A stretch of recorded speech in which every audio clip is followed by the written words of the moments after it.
Hello everyone and welcome back to another edition of West Ham Fan TV's Post-Match Pint, the only West Ham United post-match football show on the internet. It's the morning after the day before actually. We're still in Bournemouth. It was Bournemouth 3, West Ham 2. A very, very, very disappointing game of football. Probably disappointing game of football. Take us through the starting lineup because there was a couple of changes. There shouldn't have been really. Yeah, no. In my eyes. Back five, and Randolph stayed the same, didn't it? Randolph in goal. Quixote right back. Reed, Font, Creswell left back. Obiang and Noble starting in the middle again. Yeah. Faguli, Antonio and Lanzini with Carroll up top.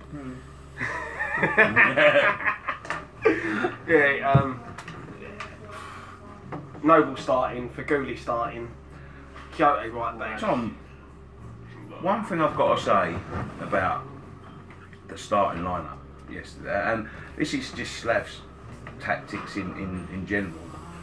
Why are we sacrificing our best players, putting them into positions that they don't play in, to fit other people in who shouldn't be playing, but then put?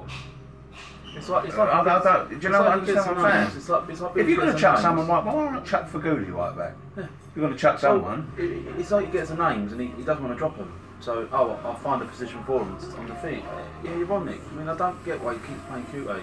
He persisted with it with Antonio, and now he's doing it with Quixote, however you say his name. Quixote, he's doing it with him, and I just don't get it, mate. He's not a right back, and Bournemouth targeted him yesterday, and, you know... They targeted that all right side. That right side. Faguli's work rate.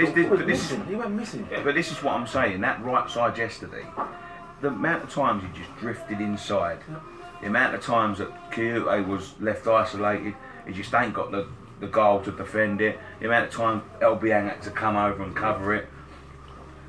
I could see that was happening in the first 5 minutes of the game, 10 minutes of the game. Why can't he see that? He's a manager, paid a lot of money a year.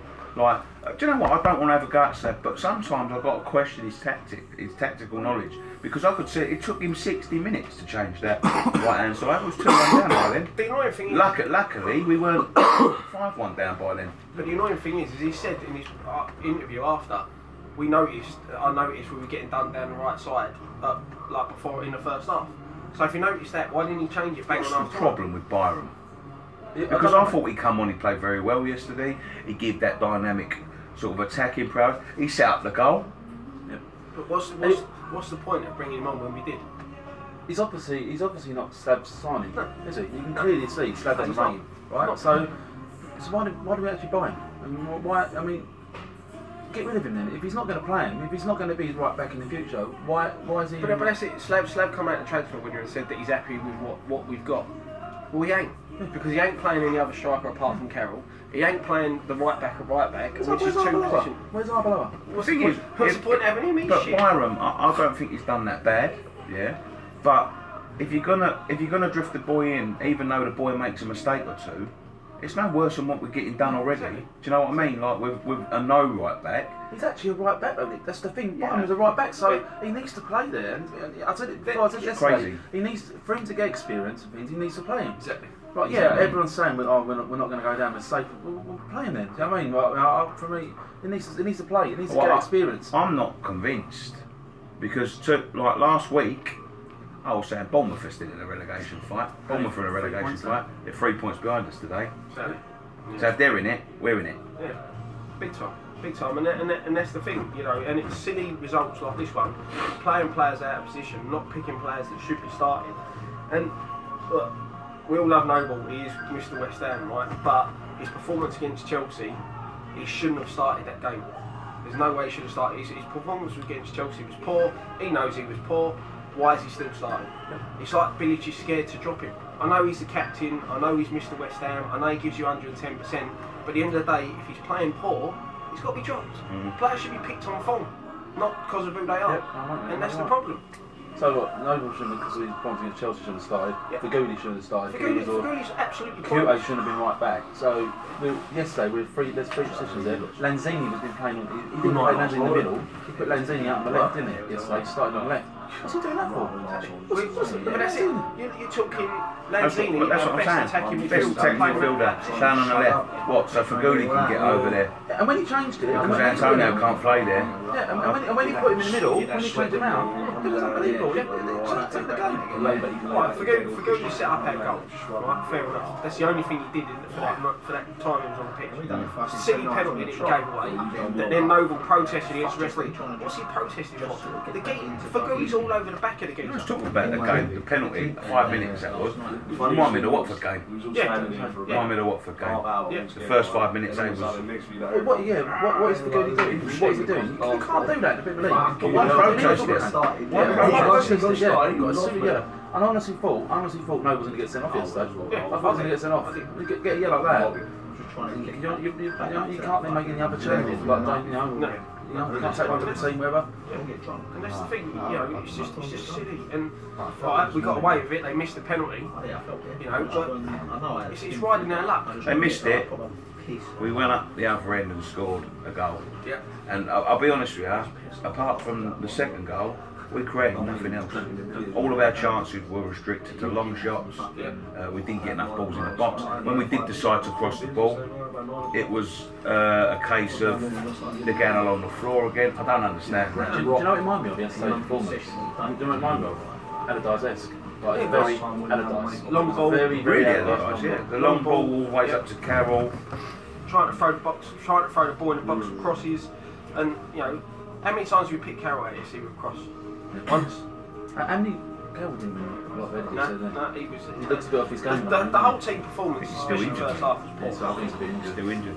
They said it was good work by Faguli to set out the goal, but he was a liability. I'll be honest with you, like, the thing is, I'm not going to have a go at Faguli too much.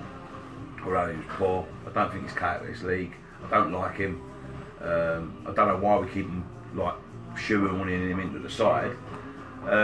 Seb obviously prefers him. That's what I'm saying. If he keeps persisting with him, he obviously prefers him. Maybe he's made him a promise of saying that. So Faguli's starting over Ayew and he's starting over Snodgrass. Yep. So that's Slab's preference. But you look at Snodgrass. Snodgrass didn't have the best game against Chelsea. Snodgrass was poor against Watford. He got dropped. Other players didn't. The thing is with Snodgrass, is that the right hand side was a problem for 60 minutes. Snodgrass come on and do your graft. Like if you don't want nothing else, if you're not going to get balls in the box, if you're not going to do that, put him on just to do checks defensive work. Exactly. Do the running for it. We're a poor team, and the players are they're cruising their way to the end of this season. They're in holiday mode already. Yeah, they are in holiday mode already. There's a lack of desire. The way we play football, right? And the thing is, I don't want to have a go at anybody. Like when Allardyce was here, I was happy to be stable. You know what I mean? I was happy to have stability. And I think in the last couple of seasons, there was sort of like, people might disagree with me and I might get pelters for it, but there was sort of signs of progression. Like Andy Carroll was his weakness. He couldn't keep him out of the team, and he had to play. But when he was forced not to play him, and we had the Valencia-Sacco partnership, we was playing some good stuff, right? And come full circle to Bilic, he seems to be going in reverse.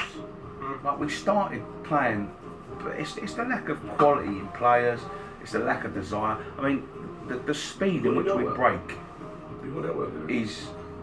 Last year, that's what we were renowned for on the break. Yeah, the speed in which we break is non-existent. We can't play. Like it's like the players have got no intelligence. Every time I see people pass the football, we always seem to be stretching for it. Like they can't pass a ball 10 yards, and it's the most. If you're not getting the fucking simple things right, like they're meant to be intelligent play. You look at Man City play. When they pass the ball goes into someone's stride. Always, when we're passing the ball, it always seems to be behind or like someone stretching for it, so it gives the opposition a fucking chance to go. Like they don't zip the ball around. They can't pass it. They ain't got no accuracy. It's piss poor from West Ham. And yesterday was the epitome of this season. The fact that we scored two goals wasn't how good we were. The scoreline flattered us. Yeah, I think it flattered us. Yeah, it was our bad Bournemouth defended for the 2 goals, I thought, and that was the only 2 chances we had. I think all the other chances They restricted us quite a lot. Yeah. They got their goal. Things they looked dangerous every time they went on the attack yesterday. It was a good goal as well. Got to give the kid. But before that, you know, they had the penalty and they had a few other chances, mate. They was inches away from. Yeah, it's just we've got no. I don't know what it is. The training's bad. The quality of the players are bad. Every player. The tactics of the players. Yeah. But yeah, we need some serious investment, mate. We really do need some serious investment in the team. But the thing is, it ain't even that at the minute. Like, you know, that's the investment in the team is the summer. The team that's there now. There's no reason why, you know, the players can't be performing a bit better. Do you know what I mean? They're the same players we had last season. They're not much different from like the players we had out. And like you said, it was a quick passing last season. Right, I know we had Pint and it gave us a different dimension. It was the Pint factor. We've got players like Ayew. You look at Ayew when he come on. Yeah, he looks 2 steps in front of every other player on that pitch. You know, in his mind, he knows what he wants to do. He wants to run at players. He wants to. But last season, it was Ayew quite start against Leicester. He should do. Coming against Watford scored. Come on, yesterday scored. Yeah. You know, he's got to start. But it was the Pint factor. He hasn't been here this season. We ain't turned up this season. When he wasn't there last season, yeah, we played like this. Yeah. We was bad. Yeah. Now he's gone river now. He's never coming back. So we've got to improve. So we've got to learn how to play without him. We've got to learn how to play a quick brand of football. We've got the players to do it. We do play a lot better when Lanzini's in the middle. Yep, exactly. He keeps putting Lanzini out on the wing or out on the left of the dot. He's not. He should be put in there. You see yesterday when you put him in the middle, it completely changed. We started playing football. Started creating chances, but I don't know why he's just persisting with putting. We need to pick our team around Lanzini. Yeah. He is our best player. We need to start picking the team around him.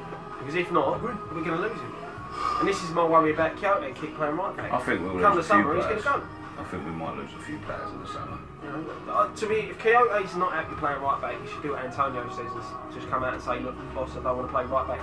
I'm a centre midfield. I play my centre midfield. I think Kyoto will actually. He'll actually do it for the team though. Yeah, I know. Do it, you know. Well, Antonio did it for the team, but we can't keep persisting with it. Yeah, it's frustrating, very frustrating. And you know, it's and now we're losing games. Like you know, we're on a bit of. The problem is we're losing games, or we're not winning games. You know, like the draw against Watford. We played well against Watford, but it's the consistency of the problems. They're the same problems. They're not being rectified. You know, it's the same square pegs round holes. How many of our goals this season have come down our right side? Do you reckon? Conceded, conceded goals we conceded. I reckon 2/3 of them. Easy. I would say 2/3 as well. Interesting stat. They always go to the right hand side. Honestly, teams are doing their own work. They all know now that we haven't got a right back. You look at Swansea last season when they beat us at home. They targeted Antonio at right back because they knew he wanted a right back. Now, like I said, the teams are doing that to check. You know, we've got to put it right. We have got to put it right. Doesn't help check out. I mean, check shouldn't be there. It doesn't help out when you're right. And for Goody, as you said, he's going missing. I mean, I said when he drifts inside, like Nicky said earlier, it pulls players out of position, so we lose all our shape. And that was the problem yesterday. When we conceded, we lost our shape, and we still defend. We still defend corners with 11 men in the box. How can we counter-attack with 11 men in the box? Who was their left wing back for Bournemouth? Was it Daniel? Charlie Daniels used to play for it was just, that was the time yesterday, he was literally just standing in our right back position, and he was there for about a minute, and he was going, just and then in the end the ball come to him, like a long ball over the thing, and I'm like, what is going on here? You see Faguli, he ain't even looking where his man is.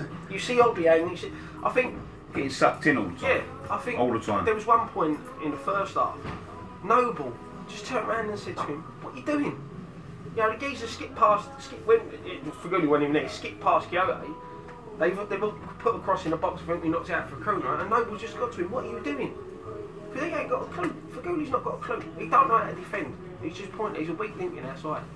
I just think he was pissed poor. They got another goal just after half time.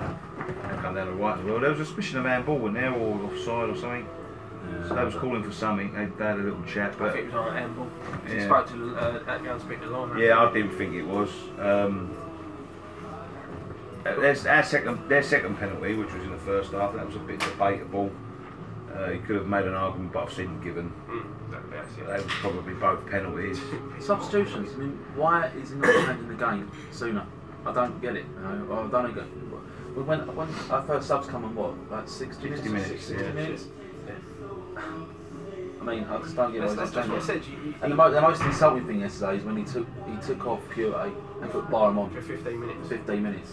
It was it was 15 minutes with the injury time. But the other thing that did concern me as well, Antonio was really struggling with his shoulder at that point, and I mean really struggling. Yeah, I think he could be out. Yeah, I think he could be injured. I think that might be a dislocated shoulder or separated shoulder or something. And he just ignored that.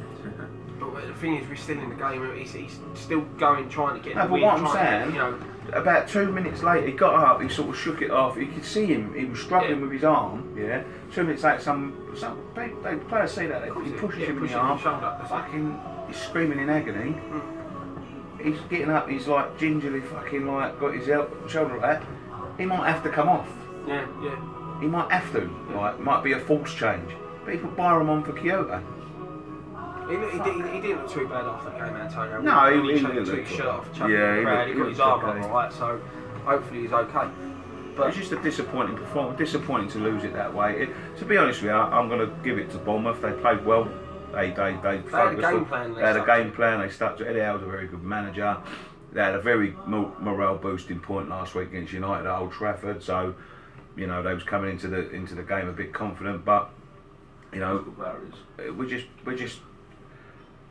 If we'd have nicked a draw there, it'd have been a fucking travesty. Like, it would have been injustice. We didn't deserve nothing. I think we all underestimated Bournemouth. I underestimated him. I don't think we did, but we seemed to do all right. Like down south away these days. I don't know. Like, it just had the feeling that it was going to be like last year. We went there. They're a very beatable team. Like, as I say, this is no disrespect to Bournemouth, but they conceded 2 against us, and we shouldn't have had none. You know what I mean? Like, we shouldn't have been nowhere near the game. They missed 2 penalties, chance after chance they missed. They scored 3. It was Britain though. It was Britain first to get beat yesterday, wasn't it? Really, they've never beaten a London team in their place. 2 hat-tricks in the Premier League. 3 months since they won at home. I mean, yeah, it was just Britain, wasn't it? West Ham come along, and oh look, and what we do? We roll over. Anyone who ain't scored for like a year in football or something like that, go play in the We'll move on. Leicester next. It's going to be they're on a bit of form. It's going to be a good game, I think, that one. It's going to be a tough game, mate. Yeah, I think it'll be a tough game. I think they might be, yes. And we're going to be right back in it anyway if we lose that. If we defend like we did yesterday, they'll tear us to pieces. Don't know. I'm still confident. I think we'll get right for that one. I think you'll see changes in the side for that game. Really do. Yeah, but I said that for the last game and the game before that. And that's the truth. I have. I said it for the Watford game. I said it for the fucking Chelsea game. I said, no, he won't be able to go with it. He goes with the same thing over and over again. It's starting to annoy me a little bit. I love Slav, but like, he needs to show, I think, for him to be that top manager, he needs to show a bit of adaptability. Do you know what I mean? Like, he doesn't seem to be able to adapt to situations he gets. That's what Ferguson used to do so brilliantly. And no one's as good as Ferguson in my eyes, but I'm just saying, I remember once Man United being 2-0 down at our place, completely out of the game. He made an half-time switch, put something like Giggs at left back or something like that, took Ever off, Giggs at left back, someone else, they beat us 5-2. That's it. You've got to be snappy with decisions. Allardyce used to do it quite a lot as well. Apart from when it was Andy Carroll. When Andy Carroll was on the bench, he wanted to get me on as quickly as possible, so they'd take people off after 10 minutes.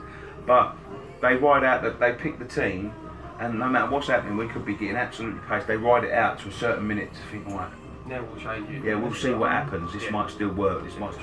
Then they leave it too late. It's just poor.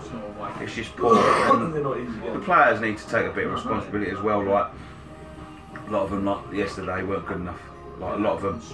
Jose Fonte. I think Reed was dancing around like a fucking, a big lemon.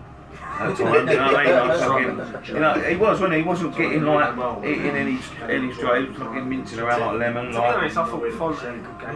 No, I didn't. I thought he had a poor game. I thought he done alright with his challenges. Time his tackle. Cresswell, he needs to fucking step up, and if he wants to fuck off, let him. I'm getting at that point now where I'm just thinking to myself, like, is it the fact that they're at West Ham? Do they not want to be there? You know, is there things behind the scenes? If you don't want to be there, fuck off. You know what I mean? Fuck off or get other people. You can't now, though, can you? That's the problem. No, you can't go now, but I'm just saying, like, there's that, like Cresswell. He's not been the same. Maybe it was his injury. You know? He was superb for 3 seasons straight. And all of a sudden he gets an England call up. There's talk about him going Man City and all that. Ain't been the same since. Picked up the injury. He hasn't been the same since his injury, mate. He's stuck in our challenge. He never used to go yesterday. He looks he's still in his mind, isn't it? He needs that one full-blooded challenge where he gets clattered or he clatters someone and walks away from it and thinks, oh, I don't think get hurt anymore. But they need to step up as well. It's just that sticky time of the season, isn't it? We just need to get like 40 points. Cement our mid-table. Games are running out, mate. They're running out. You know, Sad even said it. He's running 9 points yesterday. In the next it's lost. You know, so he's 3 points down. The problem is, like I said, Leicester are playing well. Hull have had a bit of resurgency, And then we've got the Evertons, Tottenham, Arsenal. Most of them come at home, which makes it even fucking tougher. But anyway, let's wrap it up there, boys. Thanks very much for joining us on this edition of West Ham Fair. So many fans, they've got so many different opinions. I need to go get the card, don't I? Yeah.